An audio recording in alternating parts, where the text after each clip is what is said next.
The Bristol University student population has almost doubled over the past decade, leading almost inevitably to an increase in noise complaints. Bristol resident Andrew Waller, a retired journalist, created the Noise Pages website to highlight this issue. The site, which is occasionally featured in Bristruths, serves as a registry to document noise complaints in the city, with an aim of raising awareness of the issue to prompt action from both the university and its students to solve this growing problem. In an interview with UBTV, Mr. Waller described how the site began. I set up the website last year. Not much happened in the first few months. All of this has really taken off since the start of this academic year. With students often targeted by burglars, we questioned Mr. Waller about the criticism he's received, such as on the security issues surrounding student houses being identified on his website.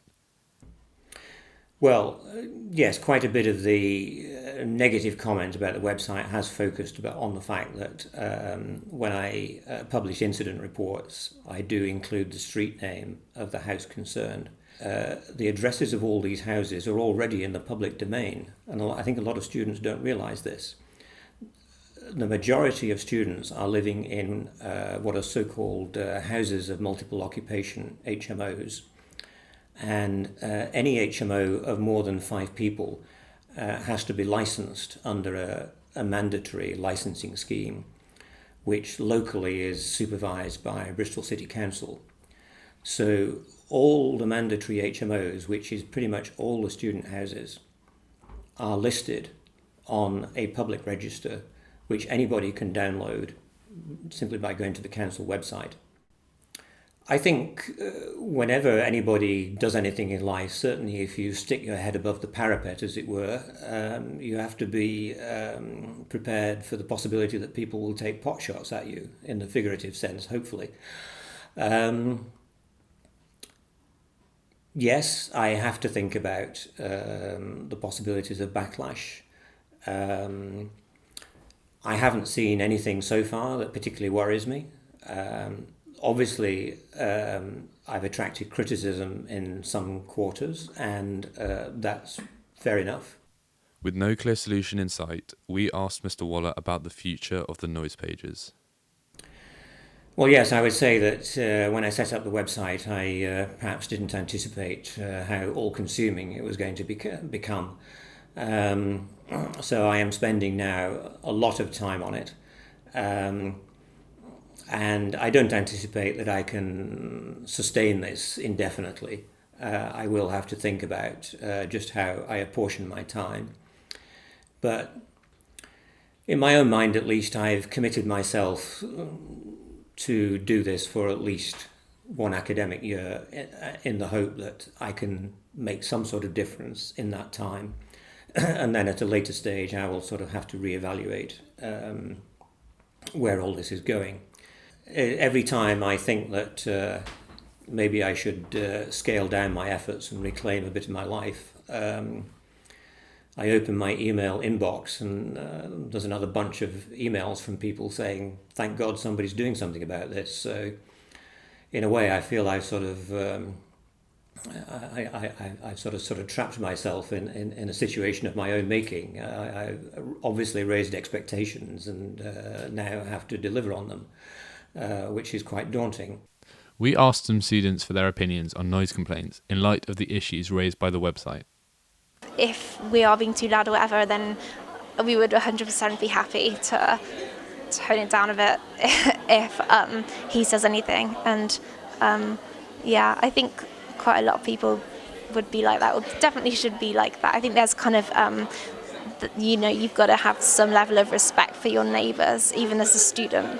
If you can resolve it with the people who've made the complaint and who they're speaking to, then surely that's a better way of doing it. I mean, I think a warning system, if someone's getting a noise complaint every other day, then I think that the university can warn them. I think they would have a right to do that. They have pastoral care to take into consideration. The university has a reputation to uphold as well.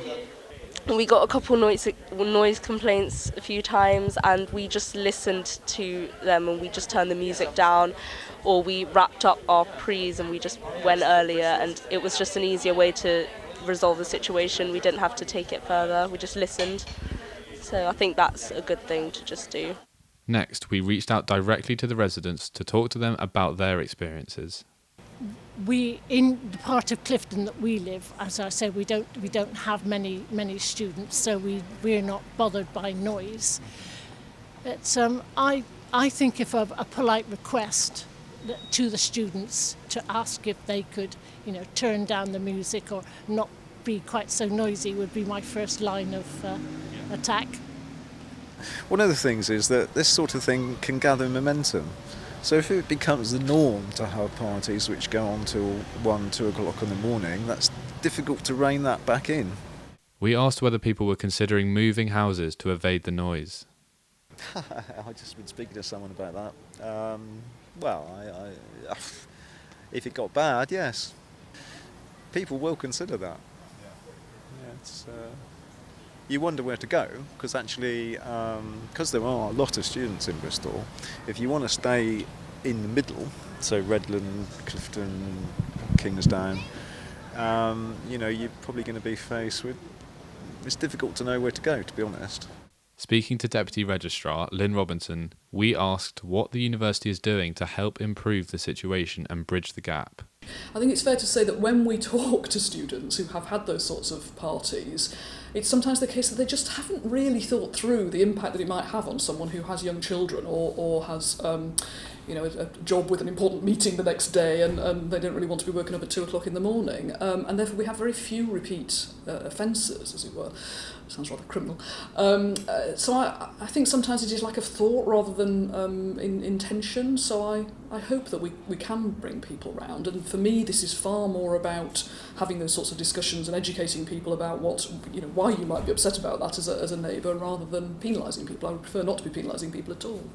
Finally, we asked what advice the university would give to ensure a reduction in noise complaints in the future.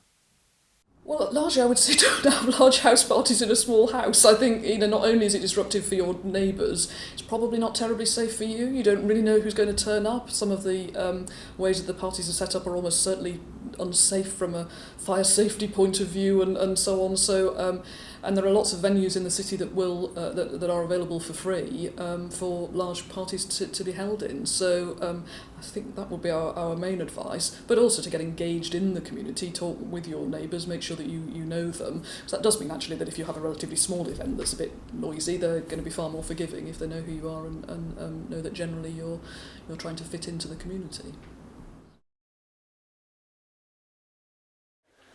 I think he needs to find another hobby, really. I think he needs to, take up pretty much anything else. Literally anything. Buy some noise-cancelling headphones. That's good Yeah? advice.